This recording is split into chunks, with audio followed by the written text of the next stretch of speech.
கிறிஸ்துவுக்குள் பிரியமான hope channel நேயர்களே, உங்கள் யாவரையும் இயேசு கிறிஸ்துவின் இனிய நாமத்தினாலே வாழ்த்தி வரவேற்றுக் கொள்கிறேன்.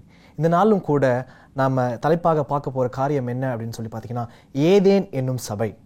ஏதேன் எப்படி ஒரு சபையாக முடியும், அந்த சபையிலிருந்து நாம் என்ன கற்றுக்கொள்ள முடியும் என்பதை இந்த நாளில் நாம் பார்க்க இருக்கிறோம். நம்மளுடைய வார்த்தைகளை கேட்பதற்கு முன்பதாக தலைகளை தாழ்த்தி ஜெபம் செய்வோம்.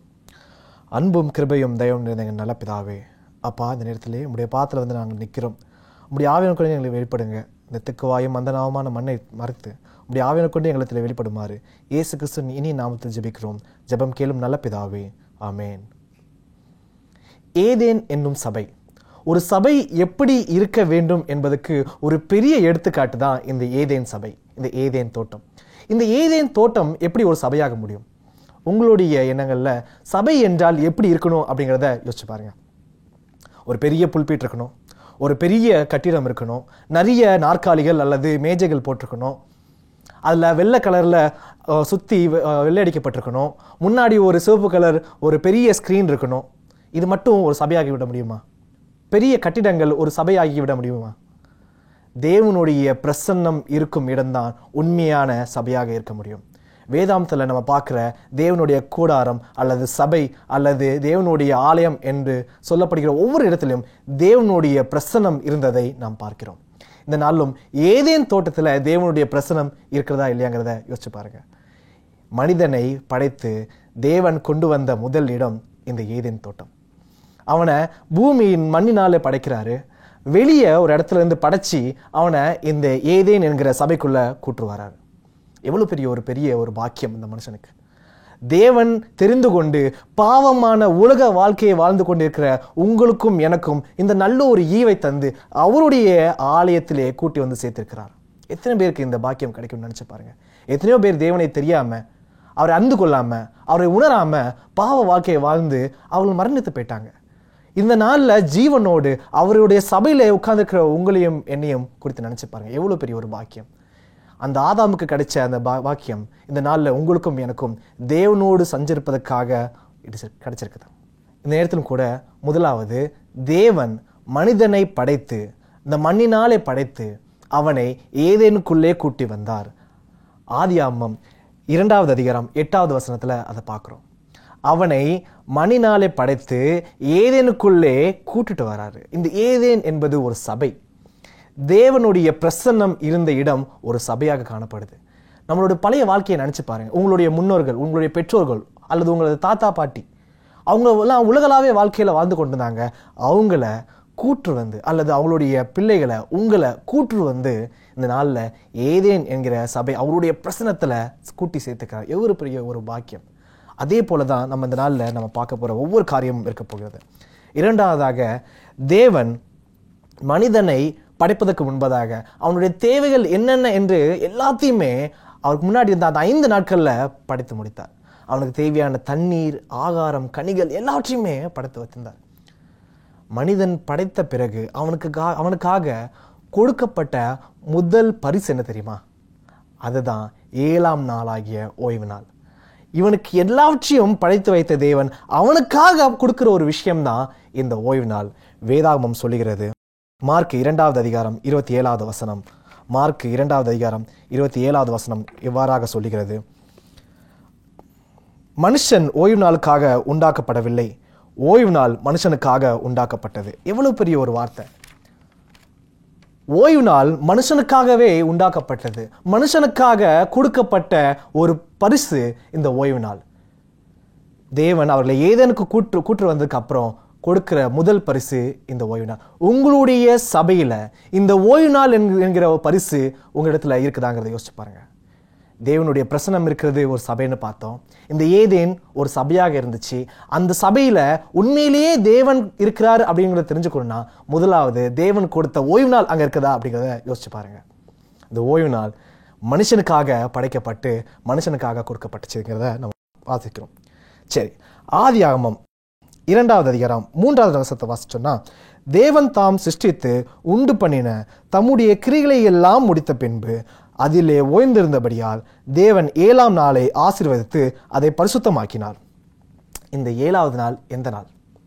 நிறைய பேர்ட்ட இருக்கிற கேள்வி. 7ஆம் நாள் ஞாயிற்றுக்கிழமையா சனிக்கிழமையா? நிறைய பேர் அதுக்காக வாக்குவாதம் பண்ணி நிறைய கான்ட்ரவர்சியான வார்த்தைகளை பேசுறதை நான் கேட்டிருக்கேன். 7ஆம் நாள் எந்த நாள்? வேதாந்தத்தில் புதிய ஏற்பாட்டில் பார்க்குறோம். இயேசு கிறிஸ்துவை சிலுவையில் அறைந்ததுக்கு அப்புறம், அவரை கல்லறைக்குள்ள வச்சதுக்கு அப்புறம், அவரை பார்ப்பதற்காக மரியாள் போகிறாங்க. அன்னைக்கு ஆயத்த நாளாய் இருந்தபடியால் அவங்க அன்னைக்கு போகலை. மறுபடியும் அவங்க வீட்டுக்கு திரும்பி போகிறாங்க. ஆயத்த நாளாய் இருந்தபடியால் மறுநாள் ஓய்வு நாள் என்ற அர்த்தம். அதுக்கு அடுத்த வார்த்தைகளை நம்ம பார்க்கும்போது, வாரத்தில் முதல் நாளிலே, இந்த நாளில் அநேக கிறிஸ்தவர்கள் ஈஸ்டர் என்று சொல்லப்படுகிற கிறிஸ்துவின் உயிர்த்தெழுந்த நாளை கொண்டாடிட்டு இருக்காங்க. அது எந்த நாள் கொண்டாடுறாங்கிறத யோசிச்சு பாருங்க. ஒருவேளை 7ஆம் நாள் ஞாயிற்றுக்கிழமையா இருந்துச்சுன்னா அவங்க ஏன் இந்த ஈஸ்டரை இந்த ஞாயிற்றுக்கிழமை கொண்டாடணும்? அப்போனா ஈஸ்டர் திங்கட்கிழமை கொண்டாட வேண்டியது. ஒருவேளை 7ஆம் நாள் ஓய்வு நாள் அப்படின்னு சொல்லப்படுறத அவங்க புறக்கணிச்சு சனிக்கிழமை இல்லை அப்படின்னு சொன்னாங்கன்னா, அப்போ ஈஸ்டரை அவங்க திங்கட்கிழமை கொண்டாடணும். இந்த ஒரு பெரிய விஷயமே, ஓய்வு நாள் எந்த நாள், இந்த 7ஆம் நாள் எந்த நாள், சனிக்கிழமை தான் என்கிற ஒரு பெரிய சத்தியத்தை இந்த நாளில் உங்களுக்கு எனக்கும் கற்று தருகிறது. இந்த ஓய்வு நாளை தேவன் பரிசுத்தப்படுத்தி அதை பரிசுத்தமாக்கினார் அப்படிங்கிற வார்த்தையை நம்ம வேதாந்தத்தில் நிறைய இடங்களை நம்ம பார்க்குறோம். இந்த ஓய்வு நாளை எப்படி ஆசரிக்க வேண்டும்? இந்த ஓய்வு நாள் என்பது யூதர்களுக்கும் இஸ்ரவேலுக்கும் மட்டும்தான் கொடுக்கப்பட்ட ஒரு விஷயம், எங்களுக்கு அது தேவையில்லை அப்படின்னு சொல்லி நினைச்சாங்கன்னா, இந்த நாளில் தேவனை ஏற்றுக்கொண்ட ஒவ்வொருவரும் ஆவிக்குரிய இஸ்ரவேலர்கள், ஆவிக்குரிய யூதர்களாக நம்ம காணப்படுகிறோம். நம்ம எல்லோருக்குமே ஓய்வு நாள் ரொம்ப முக்கியமான ஒரு விஷயமாக காணப்படுகிறது. சரி, இதை தாண்டி நம்ம பார்க்கணும்னா, வெளிப்படுத்த புஸ்தகத்தில் தேவனுடைய முத்திரை என்று சொல்லப்படுகிற ஒரு வார்த்தையை பார்க்குறோம். மிருகத்தின் முத்திரை, தேவனுடைய முத்திரை. இந்த தேவனுடைய முத்திரை என்ன? வேதாந்தத்தில் சொல்லப்படுகிறது, இந்த ஓய்வு நாளே உங்களுக்கும் எனக்கும் உள்ள ஒரு அடையாளம் முத்திரை. இந்த முத்திரை என்பது தேவனுடைய ஓய்வு நாளை கைக்கொள்கிற ஒவ்வொரு பிள்ளைகளும் தேவனுடைய முத்திரைகளை பெற்ற பிள்ளைகளாக இருக்கிறாங்க. இந்த ஓய்வு நாளை எப்படி கைக்கொள்ள வேண்டும்? யாத்திராகமம் 20வது அதிகாரம் தேவன் கொடுத்த 10 பிரமாணங்கள் வாசிக்கும் போது, ஓய்வு நாளை பரிசுத்தமாய் ஆசரிக்க நினைப்பாயாக, 6 நாளும் உன் வேலை செய்து உன் கிரியைகள் எல்லாம் நடப்பிப்பாயாக, 7ஆம் நாளோ உன் தேவனாகிய கர்த்தருடைய ஓய்வு நாள். அதுல என்ன சொல்லியிருக்காரு அப்படின்னு பார்த்தீங்கன்னா, அதிலே நீ ஆனாலும், உன் குமாரன் ஆனாலும், உன் குமாரத்தி ஆனாலும், உன் வேலைக்காரன் ஆனாலும், உன் வாசல் இருக்கிற அந்நியன் ஆனாலும் யாதொரு வேலையும் செய்ய வேண்டாம். நீங்க எந்த உங்களுடைய சுயமான உங்களுடைய சொந்த வேலைகளை நீங்க செய்யக்கூடாது அப்படிங்கிறதா அதுக்கான அர்த்தமாக இருக்குது. இன்னும் இதை விளக்கமா படிக்கணும்னு நினைச்சீங்கன்னா, ஏசாயா 58வது அதிகாரம், ஏசாயா 58வது அதிகாரம் வசனம் 13 இவ்வாறாக சொல்லுகிறது, என் பரிசுத்த நாளாகிய ஓய்வு நாளிலே உனக்கு இஷ்டமானதை செய்யாதபடி, உன்னுடைய சொந்த வேலையை நீ செய்யாத. என்னுடைய வேலையை நிமித்தமாக அல்லது என்னுடைய பிசினஸ் நிமித்தமாக நான் இந்த நாளில் இந்த வேலையை செய்யணும்னு நினைச்சீங்கன்னா அதை செய்யக்கூடாதுன்னு சொல்லிட்டு தேவன் இங்க சொல்றார். அடுத்த வார்த்தைகளை பார்ப்போம். உன் காலை விலக்கி உன் வழிகளின்படி நடவாமலும் உனக்கு இஷ்டமானதை செய்யாமலும் உன் சொந்த பேச்சை பேசாமலும் இருந்து. இன்னைக்கு நிறைய பேர் சபைகளுக்கு வர்றவங்க, சபையில வந்தும் கூட ஓய்வு நாள்ல சபைக்கு வந்து கூட நீங்க சொந்த பேச்சை பேசிட்டு இருக்கீங்கிறத யோசிச்சு பாருங்க.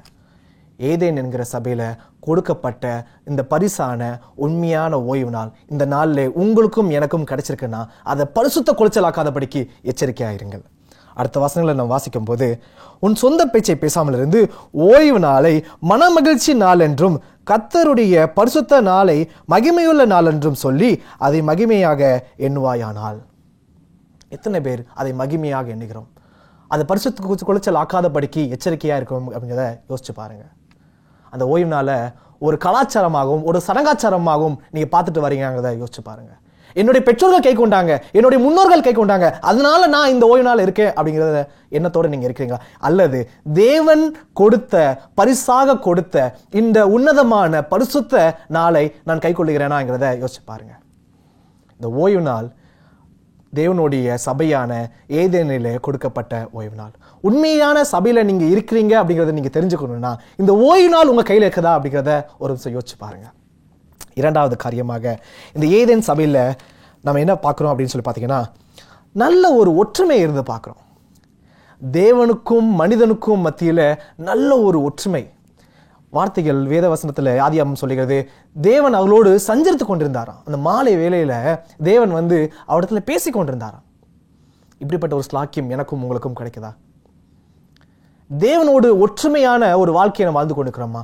தேவனாலே படைக்கப்பட்ட சகல மிருக ஜீவன்களும் ஒற்றுமையா இருந்துச்சு. இந்த நேரத்தில் நாம இருக்கிற சபைக்குள்ள ஒரு ஒற்றுமை இருக்குதா? நீங்க உண்மையிலே ஒரு சபையில தேவனாலே தெரிந்து கொள்ளப்பட்ட உண்மையான சபையில இருக்கிறீங்க அப்படின்னு நினைச்சீங்கன்னா அந்த சபையில ஒற்றுமை இருக்குதா? தேவனுடைய ஏதேன் தோட்டத்துல அந்த ஒற்றுமை நம்ம பார்க்கிறோம். தேவனுடைய பிரசன்னம் இருந்த இடத்துல அந்த ஒற்றுமை இருக்கும். உங்க இடத்துல பிரிவினை இருந்துச்சு அப்படின்னு சொல்லி நினைச்சீங்கன்னா நீங்க எந்த சபையில இருக்கீங்கிறத யோசிச்சு பாருங்க. நான் தேவனால சொல்லப்பட்ட 7ஆம் நாளிலே கை கொள்கிற பரிசுத்தமான ஓய்வு நாள் அப்படிங்கிற சபையில தான் நான் இருக்கிறேன் அப்படின்னு நினைச்சீங்கன்னா அங்க ஒற்றுமை இருக்குதா? நிறைய பேர் இந்த ஒற்றுமை இல்லாம பிரிவினையில் இருக்கிறத நம்ம பார்க்கிறோம். அன்பு அங்க இல்லைன்னா தேவனுடைய பிரசன்னம் அங்க எப்படி இருக்கும்? 4வது காரியமாக நம்ம பார்த்தோம்னா பாவத்திற்கு எதிரான எச்சரிப்பு அங்க இருந்துச்சு. இந்த நாள்ல உங்களுக்கும் எனக்கும் என்னுடைய வாழ்க்கையில என்னுடைய பாவ வாழ்க்கையில நான் போகாதபடிக்கான எச்சரிப்பு என்னோட சபையில இருக்குதா? பாஸ்டர், இந்த மாதிரியான வார்த்தைகளை நீங்க பேசக்கூடாது எங்க சபைக்குள்ள, என்ன நீங்க குற்றப்படுத்துற மாதிரியே எனக்கு தெரியுது, அதனால நீங்க அதை பேசக்கூடாது. எங்க குடும்பத்தை பார்த்து நீங்க இதை சொல்ற மாதிரி இருக்குது, அதனால நீங்க பேசக்கூடாது. தேவன் அவர்கள் என்ன செய்ய வேண்டும் என்ன செய்யக்கூடாது என்பதை எச்சரித்திருந்தார். நீங்க தேவன் சொல்ற வார்த்தையை பார்த்தீங்கன்னா இங்க இருக்கிற நீங்க சகல கனிகளையும் நீங்க புசிக்கலாம், ஆனாலும் தோட்டத்தின் மத்தியில் இருக்கிற நன்மை தீமை அறியும் கனியை நீங்க புசிக்கவே வேண்டாம், அதை புசிக்கும் நாளிலே சாகவே சாவீர்கள். பாவம் என்கிற விஷயத்தை உங்களுக்குள்ள நீங்க கொடுத்துடாதீங்க, அதை நீங்க புசிக்காதீங்க. நீங்க புசிச்சீங்கன்னா நித்திய மரணத்துக்குள்ள போவீங்கிற எச்சரிப்பையும் தேவன் நீங்க கொடுக்கிறார். உங்களுடைய சபைகள்ல எச்சரிப்பு இருக்குதா? அந்த எச்சரிப்பை ஏற்றுக்கொள்வதற்கான மனம் உங்களுக்கு இருக்குதாங்கிறத யோசிச்சு பாருங்களேன். ஏதேனில தேவன் அந்த சபையில எச்சரிப்பு என்கிற ஒரு முக்கியமான ஒரு விஷயத்தை அந்த சபை பிள்ளைகளுக்கு வைத்திருந்தார். இந்த சபையை பார்த்தீங்கன்னா ரொம்ப சின்ன ஒரு சபை, 2 விசுவாசிகள், 1 போதகர். அந்த சபைக்கு இவ்வளவு காரியங்களை கொடுத்த தேவன் ஆயிரக்கணக்கான, நூற்றுக்கணக்கான அல்லது 30 பேர் 40 பேர் கூடி வருகிற உங்களோட சபைகள்ல இந்த எச்சரிப்பு இருக்குதா? இந்த பொறுமையும் இந்த ஒற்றுமையும் இருக்குதாங்கிறத யோசிச்சு பாருங்க. தேவனுடைய அன்பு இருக்குதா? அடுத்ததாக பார்த்தோம் அப்படின்னா இந்த எச்சரிப்பை மீறினபடியால் மனிதன் பாவத்தில் விழுந்தான். பாவத்தில் விழுந்த ஆதாமும் ஏவாளும் அந்த பாவத்துக்காக தேவனுடைய சமூகத்தை விட்டு விலகி பயந்து ஓடினதை பார்க்கிறோம். இந்த நாள்ல சபைக்கு வருகிற ஒவ்வொரு பிள்ளைகளிடத்திலும் நான் கேட்கிறது, தேவனுக்கான பயம் உங்களிடத்தில் இருக்குதா? என்னுடைய பாவத்து நிமித்தமாக தேவன் என்னை அடித்து விடுவார், என்னோட பாவத்து நிமித்தமாக தேவன் என் மேல கோபம் கொள்வார்ங்கிற பயம் எனக்காக இருக்குதா? சபைக்கு போகும் பொழுது உண்மையிலேயே ஒரு பாவம் இல்லாம தேவனுடைய சமூகத்துக்கு போறோங்கிற ஒரு பயம் உங்களிடத்தில் இருக்குதா? நான் எப்படிப்பட்ட வாழ்க்கையை வாழ வேண்டும், தேவனுடைய சமூகத்துக்கு போக வேண்டிய நான் என்னுடைய வழிகள் என்னுடைய நடைகள் எப்படி இருக்கிறோங்கிற எச்சரிப்பாக நாம் வாழ்ந்து கொண்டிருக்கிறோமா? வேதாந்தத்தில் பார்க்கிறோம், ஆதாம் தேவனை பார்ப்பதற்கு பயந்து அவன் ஒளிந்து கொண்டான் என்கிற விஷயத்தை நம்ம பார்க்கிறோம். நாம் இந்த நாள்ல சபைக்கு போகும்போது அந்த பயம்ங்கிற ஒரு விஷயம் இல்லாம தேவனுடைய சமூக தண்டையில நாம் போயிட்டு இருக்கோம். ஒரு பயமும் கிடையாது. தேவன் என்னை பார்த்துட்டா இருக்கிறார், அந்த பயம் எனக்கு எதுவும் தேவையில்லை. தேவன் அவளோடு இருந்தனால அந்த பயம் இருந்துச்சு. ஒருவேளை இந்த நாள்ல உங்களுக்கும் எனக்கும் அந்த பயம் இல்லைன்னா நான் தேவனோடு இல்லை அப்படிங்கிறத நீங்க தெரிந்து கொள்ளலாம். தேவனோடு சஞ்சரித்து கொண்டிருந்த ஆதாமுக்கும் ஏவாளுக்கும் அந்த பயம் இருந்துச்சு. உங்களிடத்திலும் எனக்கு என்னிடத்திலும் அந்த பயம் ஒருவேளை நான் தேவனுடைய சமூகத்துக்கு போகும்போது இல்லைன்னா நான் தேவனோடு இல்லை என்பதை நீங்க புரிந்து கொள்ள வேண்டும். கடைசியாக விழுகைக்கு பின்பதாக ஆதாமும் ஏவாளும் ஏதேன் தோட்டத்தை, ஏதேன் என்கிற சபையிலிருந்து துரத்தப்படுறாங்க. நம்ம பார்க்கிறோம்னா இளஞ்சுவேட் அம்மையார் எழுதுறாங்க, மறுபடியுமாக அந்த ஏதேன் தேவனுடைய பிரசன்னம் அந்த இடத்தை நாடி எப்பொழுது நான் கூட்டி சேர்க்கப்படுவேன்கிற ஒரு ஏக்கத்தோடு இந்த ஆதாம் காணப்பட்டானா. அந்த பயம் என்னைக்காவது நம்ம இடத்துல இருக்குதா? நிறைய நேரங்களில் நம்ம பாவம் செய்கிறத நம்ம உணராம இருக்கிறோம். நான் என்ன கிரியைகள்ல இருக்கிறேங்கிறத எனக்கு தெரிய மாட்டேங்குது. ஆவியானவர் அங்கு கிரியை செய்யல. ஆவியானவர் உங்களிடத்திலிருந்து எடுத்துக்கொள்ளப்படுவார். வேதாந்தத்தில் வாசிக்கிறோம், என்னுடைய விளக்குத்தண்டை அங்கிருந்து நீக்கி போடுவேன். என்னோட வாழ்க்கை நான் பாவத்தில் இருக்கிறேன் என்கிறத கூட நான் உணராம இருந்தேன்னா எனக்கு எப்படிப்பட்ட முடிவு இருக்கும் என்கிறத யோசிச்சு பாருங்க. நிறைய நேரங்களில் நாம் செய்த கிரியைகள் யாரோ ஒருத்தர் சொல்லும் போது தான் நமக்கு உணர்த்தப்படும். அப்படின்னா ஆவியானவர் ஏன் கிரியை செய்யல? நான் தேவனுக்கு தேவனுக்கு விரோதமாக நான் பாவம் செய்தேன். அதற்காக தான் தண்டனை தான் அதுவாக இருக்குது. ஆதாம் அந்த ஏதேன் தோட்டத்துக்கு மறுபடியுமாக போகவென்று அவனுடைய வாஞ்சைகள் இருந்ததை நம்ம எரஞ்சு அம்மையார் எழுதுறாங்க. இந்த நாளில் அது நிமித்தமாக ஆதாம் என்ன பண்றாரு தெரியுமா? அவருடைய பிள்ளைகளுக்கு பாவ மன்னிப்புனா என்ன, பாவத்திற்காக எப்படி நாம் மன்னிப்பு கேட்க வேண்டும்ங்கிற வழிமுறையை சொல்லிக் கொடுக்கிறாரு. இந்த நாளில் நம்மளுடைய வாஞ்சை, பாவத்தில் வாழ்ந்து கொண்டிருக்கிற நம்மளுடைய வாஞ்சை தேவனுடைய சமூகத்தை தேடி இருக்குதாங்கிறத யோசிச்சு பாருங்களேன். வாரத்துக்கு ஒரு தடவை சபைக்கு போனால் போதும்.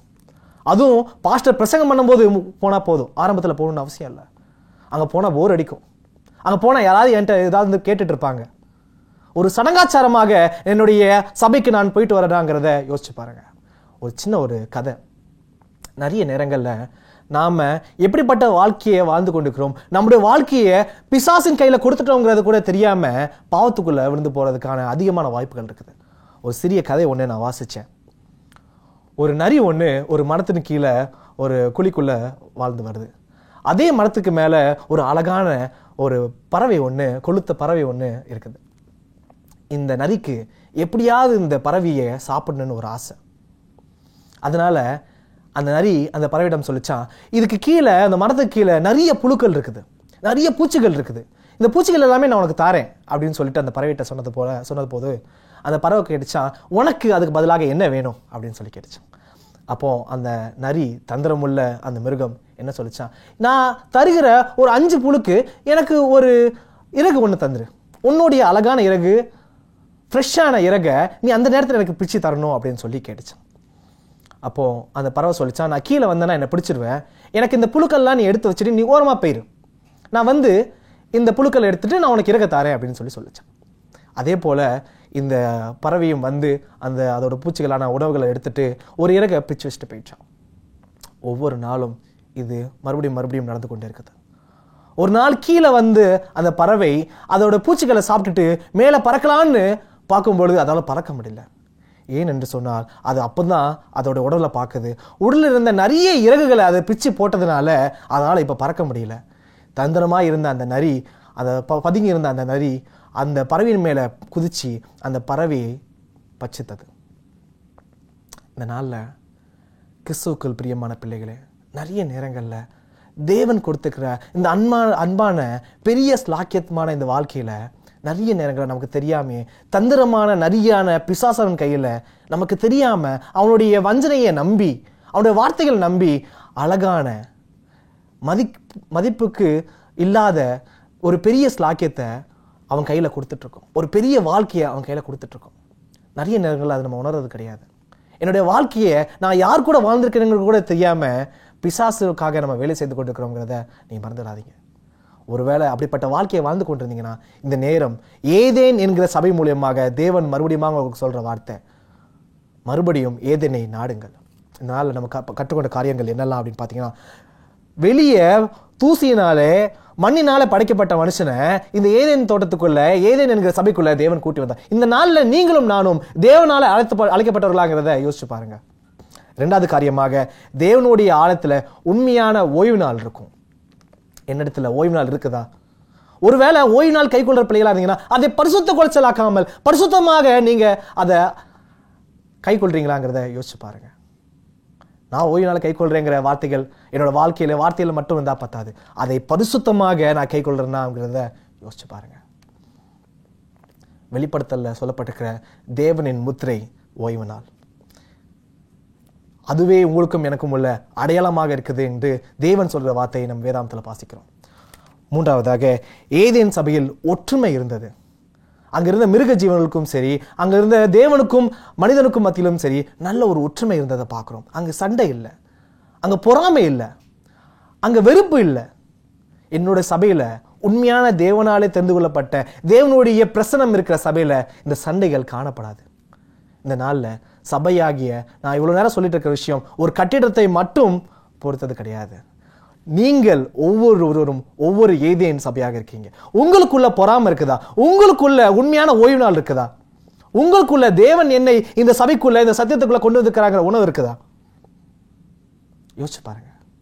அடுத்ததாக பார்க்கும் பொழுது பாவத்துக்கு எதிரான எச்சரிப்பு இருந்துச்சு. என்னுடைய செயல்கள் ஒவ்வொன்றும் செய்யும் போதும் தேவனுக்கு விரோதமான செயலை செய்கிறேங்கிற உணர்வு உங்களுக்கு இருக்குதா? தேவன் ஒவ்வொரு நேரமும் ஆவியானவர் மூலமாக பேசிக் கொண்டிருக்கிறார். வேதாகமம் சொல்லுகிறது, மனுஷக்கு குமாரனுக்கு விரோதமாக பேசப்படும் காரியம் மன்னிக்கப்படுமா? ஆனா ஆவியானவர் உங்க மனதுல இப்ப பேசினார் தெரியுமா? என்னிடத்துல இந்த குறை இருக்குது, என்னிடத்துல இந்த ஓய்வு நாளின் குறை இருக்குது, என்னிடத்துல பொறாமை, இந்த சண்டை, இந்த பிரிவினை இருக்குதுன்னு சொல்லிட்டு உங்கள்கிட்ட உணர்த்தினார்களா? அந்த ஆவியானவருக்கு விரோதமாக பேசப்படும் காரியம் இம்மையிலும் மறுமையிலும் மன்னிக்கப்படாது. வேதாகமம் நான் சொல்லல, வேதாகமம் சொல்லுகிறது. கடைசியா நம்ம பார்த்தது போல பாவத்தில் விழுந்த ஆதாம் மறுபடியுமாக ஏதேனை போவதற்கு பிரயாசித்தான். அந்த வாஞ்சை அவனுடைய வார்த்தையில மட்டுமல்ல, அவனோட வாழ்க்கையிலும் இருந்துச்சு. அது நிமித்தமாக தன்னுடைய பிள்ளைகளை நல்வழியில நடத்துறதாக நம்ம பார்க்கிறோம். இந்த நாள்ல கிறிஸ்தவ வாழ்க்கையை வாழ்ந்து கொண்டிருக்கிற நம்ம ஏதேன் என்கிற சபையை போல என்னுடைய வாழ்க்கை, இந்த சபையான என்னுடைய சரீரம் இருக்குதாங்கிறத யோசிச்சு பாருங்க. ஒருவேளை இல்லைன்னா இந்த நேரம் உங்களுடைய பாவங்கள் எல்லாத்தையுமே தேவன் பாதத்துல வைத்து அந்த ஏதனை நோக்கி மறுபடியுமாக அதில் பிரவேசிப்பதற்கான ஸ்லாக்கியத்தை தேவனிடத்தில் நாம் பெற்றுக்கொள்வதற்கு நேரத்தில் நாம் கடைப்பட்டவர்களாக காணப்படுகிறோம். வெளிப்படுத்தல ஒரு வார்த்தை சொல்லுது, ஆவியானவருக்கு சபைக்கு சொல்றதை காதுள்ளவன் கேட்க கடவன். இந்த நேரத்தில் ஆவியானவர் உங்களிடத்துல பேசுறார். உண்மையிலே தேவனுக்காக நீங்க காதுகளை திறந்தவர்களாக இருந்தீங்கன்னா இந்த வார்த்தைகளை கேட்டு விட்டு விடாதீங்க. இந்த வார்த்தைகளை உங்களிடத்துல மாத்திரம் வைத்துக் கொள்ளாமல் உங்களுடைய சக குடும்பத்தினரோடும் நண்பர்களோடும் பகிர்ந்து கொள்ளுங்க. ஒரு பெரிய ஸ்லாக்கியத்தை தேவன் நமக்காக வைத்துக்கிறார். அந்த பரலோகத்துக்கு நாம் செல்லும் பொழுது இந்த ஏதேனில் இருந்த அதே சபையை போல அப்படிப்பட்ட ஒரு வாழ்க்கையை நாம் வாழ போறோம். இவ்வளவு பெரிய ஒரு ஸ்லாக்கியம் அது. தேவனுடைய பிரசன்னத்துல ஒரு வேற்றுமையும் இல்லாம, ஒரு பொறாமை இல்லாம, ஒரு சண்டை இல்லாம ஒரு ஓய்வு நாளை அங்கே கை கொள்ள போறோம். தேவன் அங்க எச்சரிப்பாக ஒண்ணுமே வைக்கப்படுறது. ஏன்னா பாவத்திலிருந்து மீட்கப்பட்டவர்களாக அந்த இடத்துல நாம் இருக்க போகிறோம். அப்படிப்பட்ட ஒரு பெரிய ஸ்லாக்கியத்தை தேவன் உங்களுக்கும் எனக்கும் தருவாராக. ஆமேன். கண்களை மூடி ஜெபம் செய்வோம். அன்பும் கிருபையும் தயவுள்ள நல்ல பிதாவே, அப்பா, இந்த வேலையும் கூட எங்களுக்காக தந்த நல்ல வார்த்தைகளுக்காக நன்றி செலுத்துகிறோம். இந்த ஏதேன் என்கிற சபையிலிருந்து நாங்கள் கற்றுக்கொண்ட ஒவ்வொரு காரியங்களிலும் நாங்கள் ஏனோ தானோ என்று கேட்டு விட்டாதபடிக்கு எங்கள் வாழ்க்கையிலே நாங்கள் அபியாசிக்கான ஞானத்தையும் பலத்தையும் எங்கள் தந்து காத்துக்கொள்ளுங்க. அப்பா, இந்த நேரத்திலும் கூட எங்கள் பாவங்கள், குறைகள், மீறுதல்கள் எல்லாவற்றையும் கூட பாத்தில் வைக்கிறோம். அடியனோடு ஜபத்தில் கூடி வந்துக்கிற உங்களுடைய பிள்ளைகளை நோக்கி பாருங்க. சுகவீனத்தோடு பலவீனத்தோடு இருக்கிற பிள்ளைகளுக்காக கூட ஜெபிக்கிறோம். அப்பா, இந்த நேரத்திலும் கூட அந்த பிள்ளைகளை வலது கரத்தை நீட்டி அந்த பிள்ளைகளை தொடுங்க. நல்ல ஒரு சுகத்தையும் பலத்தையும் தண்டு வரப்போற நாட்டில் ஒரு பெரிய ஒரு சாட்சியாக அந்த பிள்ளைகளை எடுத்து நிறுத்த போவதற்காக நன்றி செலுத்துகிறோம். அப்பா, நாங்கள் கேட்ட விண்ணப்பங்கள் சிதாக இருக்கலாம், ஆனாலும் எங்களுடைய இருதயத்தின் ஆழத்தை அறிந்துக்கிற தேவன் எங்களுடைய குறைகள் எல்லாவற்றையும் நிறைவாக ஆசீர்வதிக்க போவதற்காக நன்றி செலுத்துகிறோம். நாங்கள் இந்த வேலையும் கூட நாங்கள் கேட்ட வார்த்தைகளை நாங்கள் மனதில் வைத்துக்கொண்டு உம்முடைய வழியில நாங்கள் நடக்கிறதுக்கான ஞானத்தை எங்கள் தந்து காத்துக்கொள்ளுங்க. இயேசு நாமத்தில் ஜெபிக்கிறோம். ஜெபம் கேளும் நல்ல பிதாவே. ஆமேன். நேயர்களே, இந்த வேலையும் கூட இப்படிப்பட்ட நல்ல செய்திகளை நீங்கள் கேட்கணும்னு நினச்சிங்கன்னா அல்லது உங்களுடைய குடும்பத்தினரோட நண்பர்களோடு பகிர்ந்து கொள்ளணும்னு நினச்சிங்கன்னா ஹோப் டிவியை தொடர்ந்து பாருங்கள். உங்களுக்கு இடத்துல ஏதாவது ஜெப விண்ணப்பங்கள் இருந்துச்சுன்னா எங்களிடத்துல எழுதி அனுப்புங்க. நாங்கள் உங்களுக்காக விசேஷமாக ஜெபித்துக் கொள்கிறோம். எங்களுடைய ஊழியத்துக்காகவும் நீங்கள் ஜெபித்துக் கொள்ளுங்க. தேவன் தாம் உங்களை யாரும் ஆசீர்வதிப்பாராக. ஆமென்.